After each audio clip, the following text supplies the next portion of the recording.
जी अस्सलाम वालेकुम रहमतुल्लाहि व बरकातहू। जी तमाम दोस्त कैसे हैं? माशाल्लाह।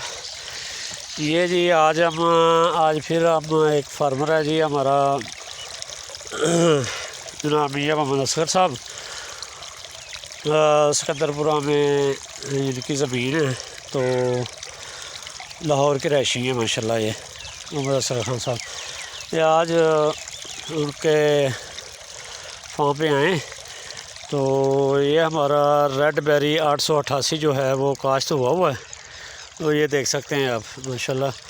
तो आज हम इसमें ना सीट आश जो है ना, सीट आश, तो वो हम फ्लड कर रहे हैं आज। ये देख सकते हैं आप तमाम लोग। ये एक बैग जो है ना 1 एकड़ में हम काश कर रहे हैं माशाल्लाह।